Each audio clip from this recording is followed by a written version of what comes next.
We currently live in suburban Sydney, and with the recurring expenses and bills piling up every month, optimizing our spending is important to fight off the cost of living crisis in Australia. Transferring jobs to get a higher salary or growing a business can definitely help, but these situations don't always happen or happen quickly. What can be controlled, however, is finding ways to smartly optimize our operational costs to reduce expenses, and so it will translate to bigger household savings. This is exactly what we have been doing since we arrived in Australia more than a year ago. Through research and advice from our family and friends here, we gathered and practiced money-saving strategies to fit our Australian lifestyle. In this video, I'll share these money-saving measures we follow as a family to spend smartly and save more money while living in this expensive country that is Australia.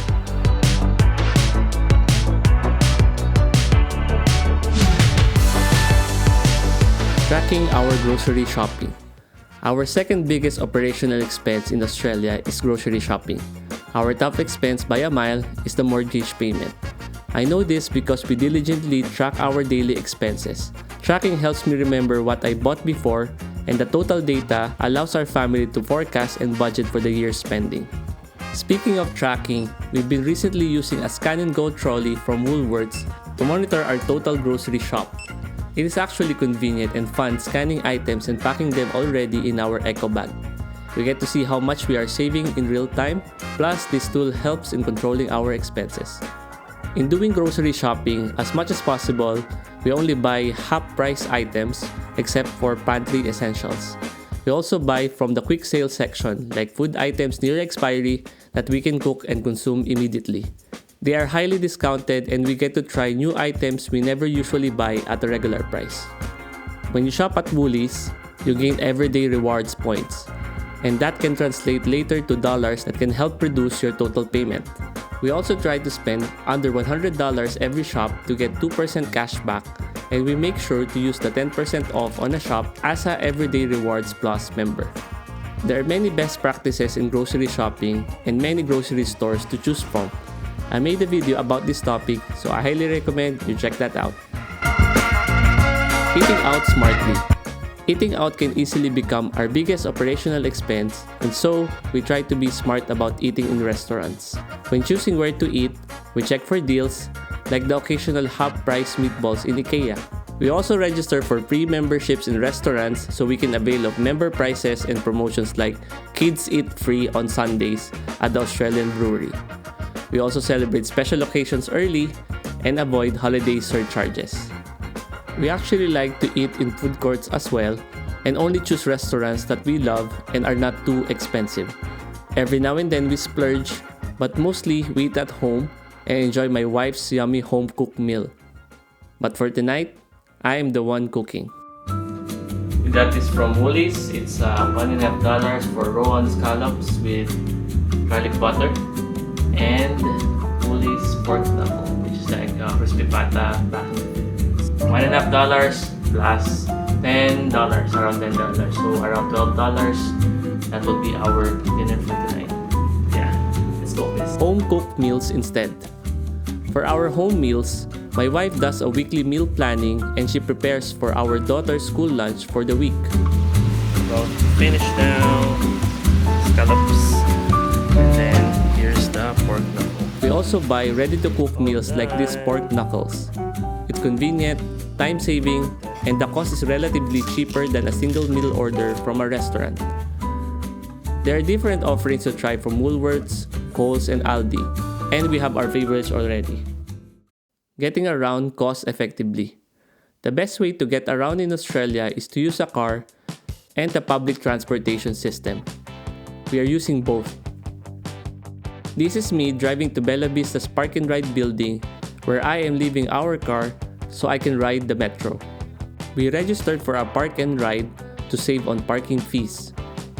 This facility allows 18-hour pre-parking. We combine that with playing around the Opal network fare cap and off-peak fare rates to maximize our dollars via public transport. Majority of the time, we use a car to get to our destination faster. When traveling by car, we carefully choose when to use the motorway.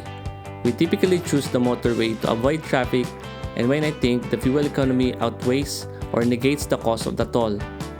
If the difference in travel time is only a few minutes, we select to avoid tolls and ride the freeway. Petrol Watch. Speaking of fuel, I also track petrol prices and only gas up when the price is cheaper. There are valleys when the petrol is cheap, and when they are, that's the time I load the tank in full.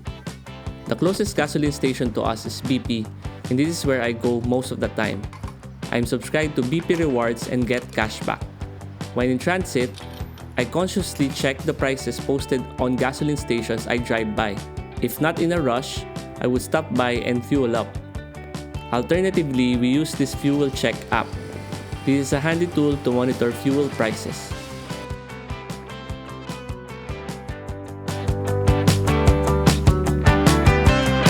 Using cash over card. In Australia, you can actually go out without having any cash in your pocket, thanks to Australia being a cashless society. However, cashless means consumers pay a surcharge when using debit and credit cards in every transaction. Whenever possible though, I try to use cash. Some businesses actually offer a discount to customers who pay in cash. Consuming electricity. It is equally exciting for me to optimize our home-related expenses. In our current home, we're lucky to have solar panels, and we align our usage of electricity when the sun is up, like running the washing machine and dishwasher. We maximize the sun to dry our clothes rather than using the dryer function. Even if we don't have the sun, it is better to run appliances during shoulder and off-peak hours as the electricity rate is cheaper. For half of the year in Australia, you can have natural cooling and ventilation by just opening the windows and sliding doors. We actually survived a rental home without AC during last summer by doing this. During winter, we only use centralized heating for a couple of hours, or even turn it off and resort to all-base heater in our room to localize the heating requirement. Of course, wearing multiple layers of clothing is the first measure. DIY versus outsourcing services. As much as possible, we maintain the house ourselves as paying for services in Australia is expensive. We clean the house, mow the lawn, and I wash our car. There are some investments on equipment, but I believe it is cheaper in the long run to have the house maintained ourselves. Some tools I actually have are pre-loved, which I bought from FB Marketplace. Enjoying activities. You can enjoy a lot of things in Australia without spending money.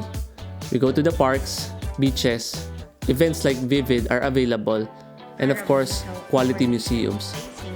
All of them are free. Paid experiences can be made cheaper by also joining memberships like cinemas for discounted tickets, buying vouchers to enjoy new attractions at a lower price, and availing annual passes are totally worth it like what we have on Sydney Zoo. Shopping for deals. As mentioned earlier, yes, we go to FB Marketplace to buy pre-loved items. We also go to op shops for thrift shopping and clearance stores for furniture. For brand new items, we buy from sale events like Black Friday, end of fiscal year, and when there are store deals. We also compare prices against overseas, like in the Philippines and US, to see if we are indeed getting a bargain. We also take advantage of the price match that known electronic stores offer, like JB Hi-Fi.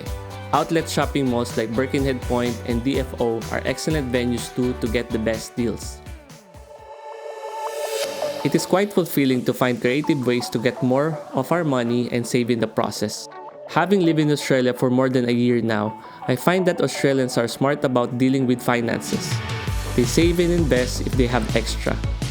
They use utilities and resources responsibly. Is it because of the cost of living crisis? Or maybe because they just live simply? Anyway, I admire this and I'm happy to belong to that culture. How about you? What best practice saving strategy are you doing? Share them below in the comments and let's help each other save more money. If you like this video, give it a thumbs up, and while you're at it, subscribe to our channel. Until the next video, see you later.